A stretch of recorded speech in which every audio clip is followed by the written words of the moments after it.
Let's learn step 1 of the two-step process it takes to thread a sewing machine. So, to start out, you want to locate your spool pin. This can either be horizontal, like this spool pin is, or it can sit vertically straight up and down. Now, if the sewing machine you're working with has a horizontal spool pin like this one, you will also have these caps. They're really important for keeping the spool of thread on the spool cap instead of pulling off as the machine sews. There are a couple of different sizes. We've got this larger one, and in your accessory compartment, you should also have a smaller cap, and they look like this. These caps are used with different types of spools. So this spool of thread, I would use a smaller cap on because that's what holds in place better here. And I would use the larger cap for this spool of thread, which has a larger end. I'm going to, for demonstration purposes, be using this red thread. So I'm just going to slide it onto my spool pin just like that. Put the cap on. So this way, as the thread unspools, the spool of thread doesn't get pulled off of the spool pin.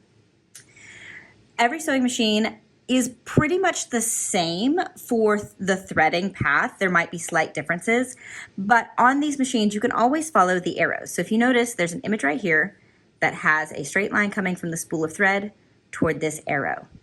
And there are numbers next to arrows. So if you just follow the arrows, this one points down. There's one down here you can't see that has a 2 that points to curve and up. This one curves around and then down. So you just follow the arrows for the path that your thread takes.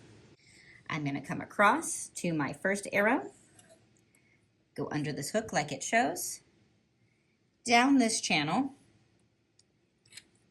under and back up, around the take-up lever, and I want to make sure that it catches. So I'm going to take a closer look here so you can see how the thread is not caught and how I'm going to fix that. So now I've gone around the take-up lever, but it's not correctly threaded, because if you notice, there's a little hole right here.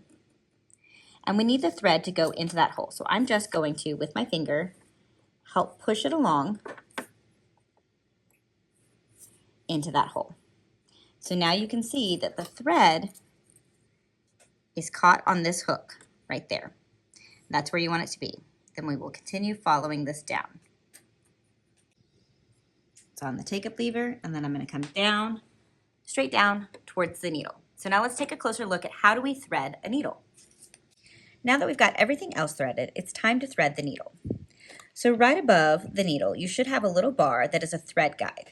We want to take our thread and go behind that thread guide. The easiest way to do that is to stretch the thread between your hands like this, find the opening, and just hook inside like that. It kind of feels like flossing a tooth to me.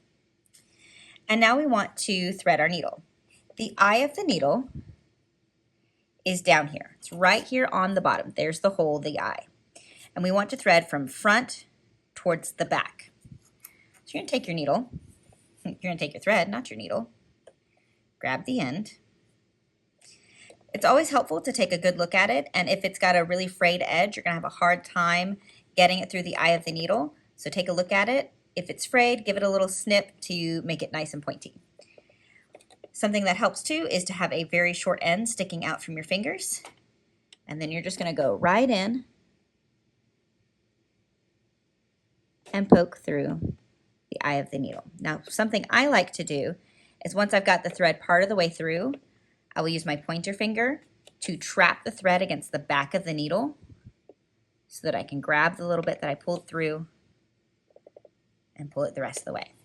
You know your needle is threaded correctly when you can see the thread going straight down from the thread guide into the eye of the needle and back.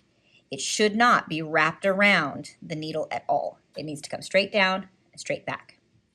Once you've got the thread coming out of the back of the needle, you're going to take the end, slide it into the slot of the presser foot so that the thread is actually underneath this pressure foot right here, and your thread is going towards the back.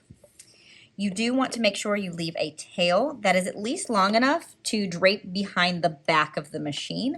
I like to tell beginners, make sure your thread's long enough they can touch the table behind the sewing machine.